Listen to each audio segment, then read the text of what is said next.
Aunty से बात करनी होगी और उन्हें समझाना होगा, मगर उनसे बात कैसे करूं? वैसे इन सब बातों की वजह तो अंकल का आंटी को टाइम ना देना था।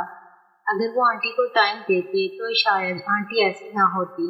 जो भी हो, मोहित मेरा दोस्त है तो उसकी फैमिली मेरी फैमिली, उसकी इज्जत मेरी इज्जत।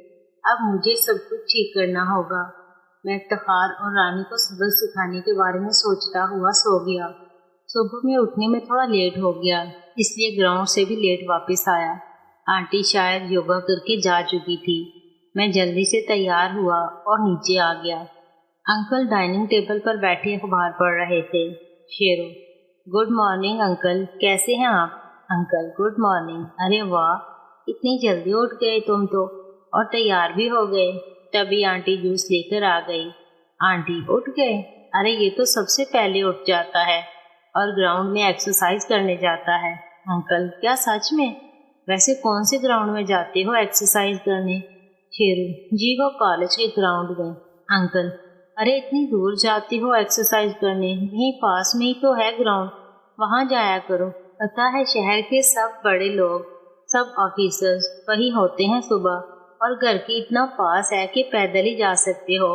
कॉलेज ग्राउंड में आने जाने में कितना वक्त खराब होता होगा। हम बातें कर रहे थे, इतने में मोहित भी तैयार होकर आ गया। Mohit, good morning dad. Uncle, good morning बेटा। तुम भी शेरू के साथ सुबह एक्सरसाइज करने जाया करो और उसके जैसे मजबूत बनो। मोहित, डैड इसके जैसा तो बनना मुश्किल है, ये तो पहलवान है। मुझे तो आप माफ करो। बातों बातों में हमने नाश्ता किया और कॉलेज चले गए। कॉलेज में रूटीन से लेक्चर अटेंड किए। प्री लेक्चर में जब हम कैंटीन में बैठे थे तो लाइबा हमारे पास आ गई। लाइबा, कहाँ थे तुम? दिखाई ही नहीं देते। लगता है तुम मुझे दोस्त भी नहीं समझते, वरना एक फोन तो कर ही सकते थे। शेरू, वो मैं बिजी था, और वैसे भी मेरे पास तुम्हारा नंबर नहीं है। लाइबा, ये क्या बात हुई, नंबर नहीं है? लाओ अपना मोबाइल दो।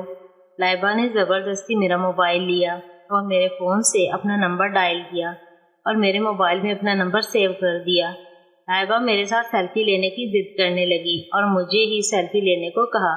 मैंने पीछे छुड़वाने के लिए अपने मोबाइल से हम दोनों की सेल्फी ले ली। सेल्फी लेते वक्त वो मेरे साथ चिपक गई थी। उसने मेरे मोबाइल से फोटो सेंड करने के लिए मोबाइल ले लिया और मुझे कोल्ड ड्रिंक लाने को कहा। लाइबा, शेरू, चलो आज हम मूवी देखने चलते हैं। शेरू, नहीं, मुझे लेक्चर अटेंड करने हैं। लाइबा, अभी कौन सा इतनी स्टडी हो रही है? वैसे भी एक दो लेक्चर अटेंड ना करने से कुछ नहीं होता। शेरू, नहीं, मैं लेक्चर मिस नहीं करता। लाइबा, क्या यार, कितने बोरिंग हो तुम भी। अच्छा, एक बात तुम्हें बतानी थी। मैं कॉलेज की ड्रामा टीम में चुनी गई हूँ और इस साल यूनिवर्सिटी के कंपटीशन में कॉलेज टीम के साथ हिस्सा लूंगी। शेरू, ये तो बहुत खुशी की बात है। मोहित, मुबारक हो, इस बात पर तो पार्टी बनती है। लाइबा, वही तो मैं कह रही हूँ, मगर शेरू के पास तो मेरे लिए वक्त ही नहीं है। शेरू, ऐसी बात नहीं है, बस मैं लेक्चर मिस नहीं करना चाहता। लाइबा, तो कॉलेज के बाद चलें? शेरू, नहीं, शाम को मुझे प्रैक्टिस करने जाना होता है, वो तो बिल्कुल भी मिस नहीं कर सकता। लाइबा, ठीक है, एक काम तो कर सकते हो ना मेरे लिए? मुझे मेरे गेम की प्रैक्टिस में मेरी मदद तो कर सकते हो ना? शेरू, अब इतना तो कर ही सकता हूँ, मगर लेक्चर नहीं मिस करूँगा।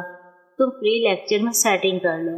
लाइबा, ठीक है, अभी तो लेक्चर फ्री है ना, चलो मैं तुम्हें बता दूँ कहाँ प्रैक्टिस करते हैं हम। मैं उसकी बात मानकर उसके साथ चल पड़ा और मोहित को भी अपने साथ ले लिया, क्योंकि मैं अकेला लाइबा के साथ नहीं जाना चाहता था। लाइबा हम दोनों को ऑडिटोरियम में ले गई, जहाँ पर स्टेज बना हुआ था और उसके सामने 200-300 कुर्सियाँ लगी हुई थी।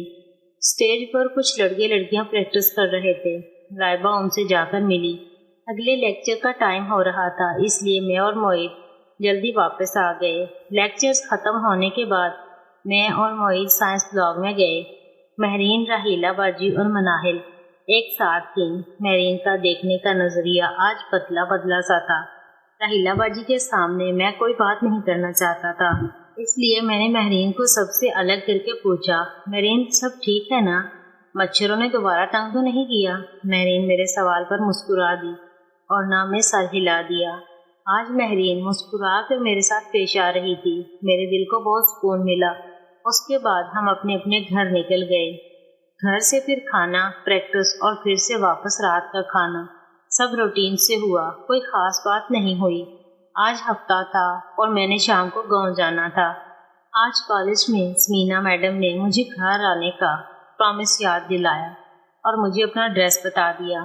मैंने भी मैम को बता दिया कि मैं 4 बजे आ जाऊंगा। मैं कॉलेज से मोहित के साथ घर गया और 3 बजे के बाद गांव जाने के लिए निकल गया। मोहित के घर से मैं समीना मैडम के घर की तरफ निकल पड़ा। घर ज़्यादा दूर नहीं था, 30 मिनट में मैं मैम के घर पहुंच गया। ये इलाका अच्छा था, मैम का घर भी अच्छा बना हुआ था। ज़्यादा बड़ा तो नहीं था मगर 2 मंजिला था। मैम के पास अपनी एक गाड़ी भी थी जिससे वो कॉलेज आती थी। मैंने जाकर बेल बजाई तो मैम ने दरवाज़ा खोला। मैम हमेशा की तरह खूबसूरत लग रही थी। मैम ने कपड़े चेंज कर लिए थे और नई कमीज सलवार पहन लिए थे। समीना मैम, तुम आ गए? मुझे तो लगा था कहीं तुम भूल जाओगे। आओ अंदर आओ। शेरू, ऐसे कैसे भूल जाता मैम, आप तो मेरी टीचर हैं, भला आपको झूठ बोल सकता हूँ। वैसे भी मैंने प्रॉमिस किया था तो मैं अपने प्रॉमिस तोड़ता नहीं। समीना मैम, ये तो बहुत अच्छी बात है। जो लोग अपने हसूलों के पक्के होते हैं वो दिल के हमेशा सच्चे होते हैं, और तुम तो हो ही कितने अच्छे। मैं मैम के साथ घर के अंदर गया। घर में 2 बेडरूम, किचन और हॉल था, बीच में थोड़ा ओपन स्पेस। मैम ने मुझे सोफे पर बिठाया और मेरे लिए कोल्ड ड्रिंक और स्नैक्स ले आई। अरे मैम, इसकी क्या ज़रूरत थी? समीना मैम, ज़रूरत कैसी नहीं थी, तुम पहली बार मेरे घर आए हो, तुमने मेरी इतनी मदद की थी, मैं भला इतना भी नहीं कर सकती? और ये तकल्लुफ़ छोड़ो, मैं मैडम तुम्हारी कॉलेज में हूँ, यहाँ नहीं। शेरू मैम, आप तो हमेशा मेरी मैडम ही रहेंगी। वैसे आपके घर कोई और नज़र नहीं आ रहा? समीना मैडम, कोई होगा तो नज़र आएगा, मैं अकेली ही रहती हूँ यहाँ। मैम, मेरा मतलब आपके हस्बैंड और आपके बच्चे। मेरी इस बात पर मैडम के चेहरे की मुस्कुराहट गायब हो गई और उदासी नजर आने लगी।